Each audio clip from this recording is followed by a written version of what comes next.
Hi everyone! You all must have wondered about gravitational lensing, but do you really understand it? Thought yet? Well.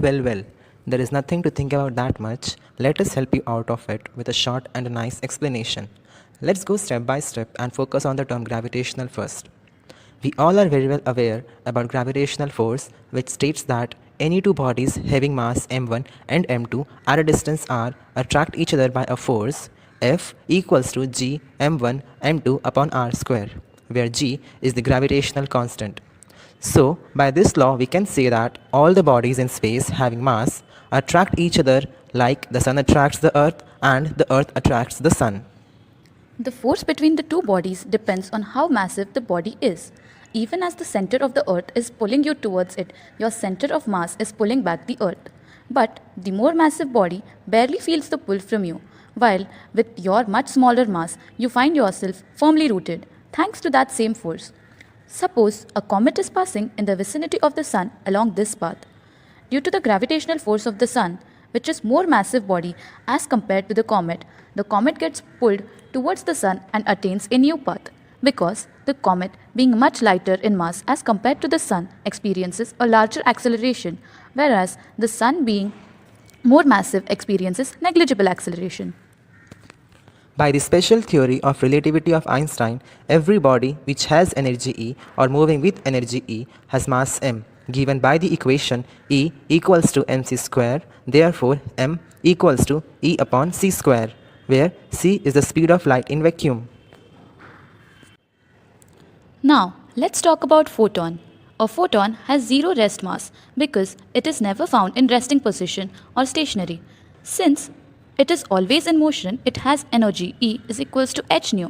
And by Einstein's theory, it must have mass m given by h nu upon c square is equals to m, where nu is the frequency and h is the Planck's constant.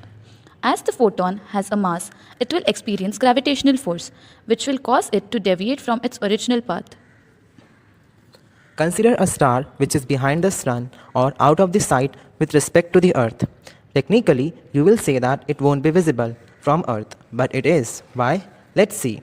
As the star is a source of light, it radiates light in all directions. So, the ray of light passing near the surface of the sun bends because of the gravitational force acting on the photons composing the rays. And due to this bending, the rays travel along their new path and reaches the earth. As our eyes and mind perceives or sees any object along straight path of light entering it, the star is visible to us at a different position than its original position.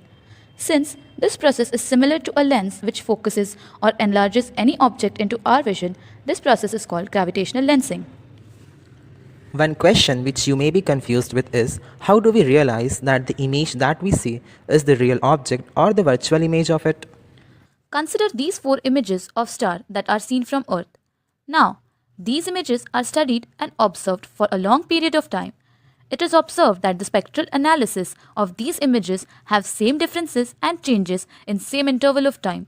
Since we know any celestial bodies, be it two stars born from same source, cannot have same physical and chemical property. It was concluded that these images that we see are the images of a single object and are not four different objects. All that we explained or got to know till now was the case of gravitational lensing due to an object like Sun.